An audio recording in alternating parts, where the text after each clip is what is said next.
comentar com você neste vídeo, torcedores e torcedoras do Flamengo, sobre o Lacima Traoré, né, que neste momento é especulado fortemente como possível novo reforço do rubro-negro, né, para a temporada de 2025 e outras que virão, né, por certo que, se der certo, vai ficar muito tempo no Flamengo. Este jogador de Burkina Faso, né, um país que não costuma apresentar jogadores muito importantes para o futebol, jogadores ao menos conhecidos para o futebol, são raros os casos, né. Mas, vamos lá, importa muito também o mercado brasileiro, os clubes brasileiros irem atrás de jogadores africanos, né? E seria ainda mais interessante que nós fizéssemos um trabalho de descobrir esses jogadores lá na África, né? Trabalho, por exemplo, que é feito pelo Ajax, né? E que, na minha opinião, encontrou no Traoré um jogador aí Traoré, na verdade, né? Um jogador que serviu muito bem para o Ajax ganhar um bom dinheiro, né? Porque foi rapidamente negociado pela equipe holandesa, né? E ainda 2019 e 20, temporada 2019 e 20, né, para o Shakhtar Donetsk da Ucrânia, né, e lá no Shakhtar ele está até hoje fazendo ali seus gols, né, entregando algumas assistências também, jogador que também faz parte da seleção de Burkina, que para muitos não é tão significativo assim, né. Bom, vamos lá, como é que esse jogador se enquadra dentro desse Flamengo, né, que agora é o Flamengo também do José Bulto, né, o Flamengo que, em teoria, vai no mercado buscar bons jogadores. Eu acho que o Traoré é, sobretudo, uma aposta. É o Flamengo rubro-negro indo atrás de uma aposta que pode perfeitamente dar certo, mas é muito importante termos aqui cautela ao analisar o Traoré, né, para ficar mais tranquilo aí. E, assim, é muito importante também que a gente calibre as expectativas, né. Quando eu falo que o jogador é uma aposta, isso significa que ele pode perfeitamente virar um grande reforço para o Flamengo. Como ele também é uma aposta, isso significa que pode dar errado. A aposta é isso. Pode dar certo e pode dar errado. Por isso que o valor investido nessa aposta tem que ser, né, pequeno, né, de certa forma, né, ou pelo menos um valor equilibrado, né, e as expectativas, né, sobre esse reforço também precisam ser calibradas, né, porque, do contrário, pode haver muita decepção, inclusive, se a expectativa for muito alta, a cobrança sobre o jogador também será muito alta, e nesse sentido, a possibilidade de que ele se adapte vai ficar ainda mais complicada, né? Então, Flamengo e Traoré, né, relação que pode acontecer, mas o jogador chegaria, a Gávea, para ser uma aposta aí para o rubro-negro. Chegaria certamente para ser ali o reserva do Pedro, e enquanto o Pedro não estiver jogando, ele seria o titular ali, provavelmente o titular no lugar do Pedro.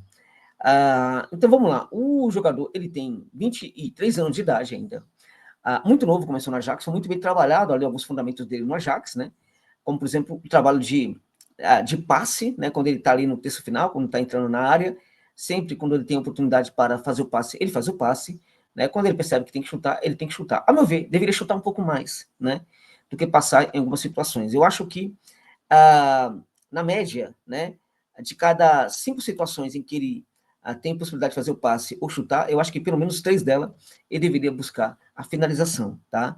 Então, isso não ocorre por quê? Isso não ocorre provavelmente porque o jogador deve ter aí alguma falta de confiança. Isso é natural no jovem, embora com 23 anos já está na hora desse problema ser superado, né? Bom, o Traoré, gente, ele é um jogador que tem nada a ver com, por exemplo, com o Gabigol, tem muito a ver com o Pedro no sentido do posicionamento mais dentro da área. É um jogador mais fixo, né? É um jogador muito forte, que é 1,83 m, um touro, realmente, né? Que precisa trabalhar, né? O seu jogo aéreo, né? Muito mau posicionamento no jogo aéreo, na minha opinião, tá? Isso precisa ser melhorado. Acho que o trabalho de pivô talvez seja aquilo que ele tem de melhor, né? O trabalho de pivô, embora também nisso veja ali uma necessidade de evolução. Como o jogador é jovem, tudo isso ainda pode melhorar, né? Mas eu acho que essa questão do pivô dele é, sim, a melhor característica que ele tem. Tá? O jogador é destro, né? Que também sabe finalizar com o pé esquerdo. Eu lembro, alguém falou para mim, né, que na canteira do Ajax, eles trabalham a finalização com os 2 pés de forma exaustiva, de tal sorte que você vai encontrar isso, se você for no YouTube procurar vídeos, eu me recusei, tá? Porque eu sei perfeitamente aí como o Traoré pode ser interessante aí ou não para o Flamengo, né? E assim, não fui no YouTube porque ali a seleção é do melhor do jogador, né? Mas você provavelmente vai encontrar gols dele com o pé esquerdo, tá? Porque lá no Ajax ele foi trabalhado para ser um jogador, para finalizar com o pé esquerdo e direito, tá? Na minha opinião, a média de gol deles na carreira até agora é pequena, embora ele tenha jogado pouco, e é muito importante a gente pontuar também uma questão aqui, né? Ele é um reserva do Shakhtar Donetsk, tá? Ele não é um titular do Shakhtar, né? Ele é um reserva, pode não ter nenhum problema isso daí, mas também pode ter, tá? O Shakhtar não vai, na verdade, se livrar de um jogador em que não acredita. Então, nesse sentido, acho que isso não vai um pouco contra aí a política do Shakhtar, e isso não é tão bom assim para a imagem do Traoré, né? A questão é uma aposta, mas o Flamengo, ela pode ser válida, ela pode ser validada também pelo fato do Flamengo ir atrás de outras opções para o lugar do Pedro, tá? Porque, veja, qual é o problema de ser uma aposta e ele ficar no lugar do Pedro? É que, na verdade, não vai ter outro, vai ser o Traoré. E se ele não funcionar? Não vai ter ninguém, né? Então, como aposta, ele não pode ser bancado como titular. E ele deverá ser titular enquanto o Pedro não se recuperar. Este é o problema. Então, se é para contratar o Traoré, que é uma aposta, também tem que ir no mercado e buscar um outro centroavante aí para ser titular neste momento. Ele não pode, ainda que por 2 meses, 3 meses, ser o titular do Flamengo pelo que ele jogou até agora na carreira, na minha opinião, tá? Como eu disse, ele pode evoluir muito na carreira, mas o que ele apresenta até agora, a meu ver, não é tão satisfatório assim para ele sustentar a posição de titular dessa equipe tão importante que é a equipe do Flamengo, gente.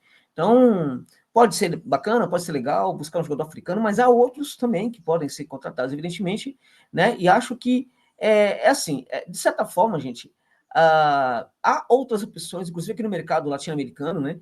Muito mais interessantes aí para chegar e pegar aquela posição titular, né? E como eu disse, tudo bem, é uma aposta, mas como aposta, ele não pode ser bancado como titular, não pode ser dada a ele a responsabilidade de ser o titular enquanto o Pedro estiver ausente. Então, para tanto, o Flamengo pode perfeitamente contratá-lo, mas desde que vá ao mercado e também contrate outros jogadores aí, um outro jogador para a posição. Ou banque alguém aí da própria base para a posição de titular. Traoré como titular do Flamengo, ainda que por pouco tempo, né, na minha opinião, não se justifica. Né? Estamos falando de um Flamengo do Boto que tende a ser uma máquina de futebol, né? E essa máquina de futebol não pode ter no Lissama esse jogador ali, no comando do ataque, tá? Então, essa é a minha opinião. Perdão aí se eu decepcionei a muitos de vocês. Há aqueles que eu não decepcionei e acharem que eu mereço, né? Puder enviar aí uma contribuição para o canal, fico muito grato por essa gentileza aí, tá? De qualquer valor, fico muito grato. Aproveito para desejar feliz ano novo para todos vocês, torcedores e torcedoras do Mengão, né? E que em 2025 a gente tenha um rubro-negro ainda mais malvadão, né? O Flamengo malvadão aí da galera aí, detonando aí, né? Ganhando muita coisa aí, que é a expectativa de muitos torcedores do Flamengo já há muito tempo, e acho que isso aí não é tão difícil de acontecer, não. Tá bom, gente? Então, feliz ano novo para todos vocês. Muito obrigado pela generosidade do apoio a este trabalho, a este canal durante o ano de 2024. É isso.